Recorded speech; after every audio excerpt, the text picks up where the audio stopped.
Welcome back to this special broadcast here on I24 News as we bring you all the very latest as India's Prime Minister Narendra Modi is set to arrive in Israel any moment now.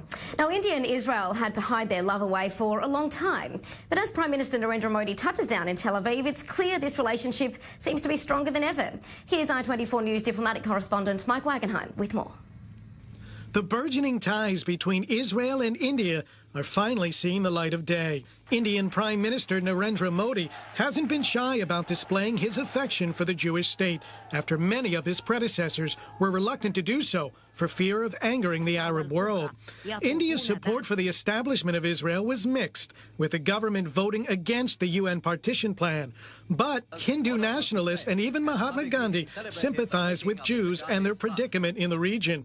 India would come to recognize Israel a couple years later and allowed an embassy in Bombay, but relations would remain informal for around 4 decades. Partly as a result of Israeli intelligence assistance, India established formal relations with Israel in 1992, and everything took off from there as the two nations tackled common threats and collaborated on shared interests. Then Israeli President Ezer Weizmann signed a number of agreements, including a weapons deal with India on his 1997 trip there. And in 2003, Ariel Sharon became the first Israeli prime minister to visit India. The relationship has blossomed since, especially in areas like defense and technology. And now Modi becomes the first Indian prime minister to visit Israel. He'll meet with counterpart Benjamin Netanyahu for 3 days and notably does not plan to travel to the Palestinian Authority. India, it appears, has picked its partner, and they're now very public about it. Mike Wagenheim, I24 News. Still with us in studio, our international affairs correspondent Bianca Zanini and political analyst and host of The Rundown, Kalev Ben-David. Kalev, what do you attribute this consistent strengthening of ties between Israel and India to over the past 25 years? Sure. First of all, internal changes within India. Remember, the hostility towards Israel really came from the Congress Party, the Nehru family, even back to Mohandas Gandhi, who opposed the partition plan. And now we have the rise of the Hindu nationalists in India. Prime Minister Modi, of course, one of them.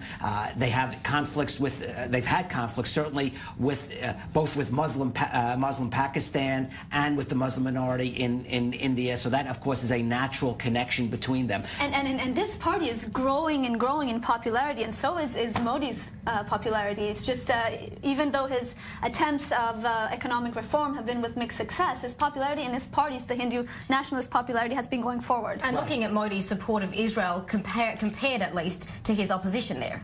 Yes, very much so. And of course, if you had a political situation, Congress Party came into power, I think it would be quite different. But there are things, though, beyond the politics, which is the economic sphere. We've seen that Modi, he's an economic reformer. He's trying to open up. India notoriously was a closed market, very difficult to do business there. Now he wants to open up India, and Israel has a lot that India needs and wants, from defense to water technology to agricultural know-how. Now, leading up to this visit, there's been a lot of analysis, at least here in Israel, some people calling it friendly on paper, but not much else. What do you say to that, Kalev? I think that applies. No, I don't. I understand taking that attitude, because it's not like they're voting. They're not voting against these resolutions in the United Nations. They're abstaining them. So they are still trying to maintain a certain balance between Israel and the Palestinians. But certainly Modi coming here now, not going to Ramallah, this is the start, certainly, of a new, different age in Israel-Indo relations, and maybe relationship between India and the Palestinians as well. Okay.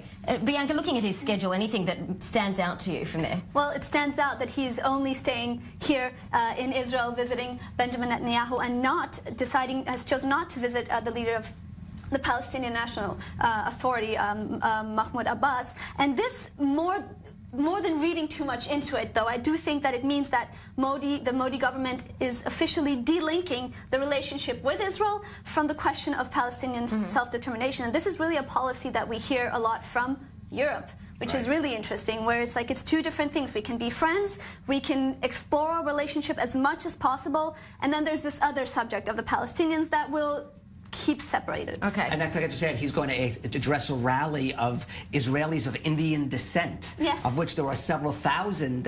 It's not one of the huge big community, but it's a notable community, and it's quite unusual for a leader to come to Israel and then address a rally of people who are basically immigrants from that country, and that's another way he's really showing the ties, which a lot of people don't know about. That there were an Indian Jewish community, small but surprisingly influential in the sphere, and many of them have come to Can we really read into the fact that he isn't visiting, as Bianca pointed out, Ramallah and any leaders from the Palestinian Authority in this particular visit? We know he did meet with Abbas back in May in New Delhi. Yes, so let's not make too much of it. Right, they're trying to, the expression I think the Indian ambassador here uses, they're trying to dehyphenate the Israel-India relationship, so it's not the Israeli-Palestinian India relationship. They will still maintain their relations with the Palestinians, but they want to separate that out from their relations with the Israelis. And as Bianca said, that delinkage, that is significant. And Modi has made it clear preceding this visit that he still supports India's view of a two-state solution. What does that mean?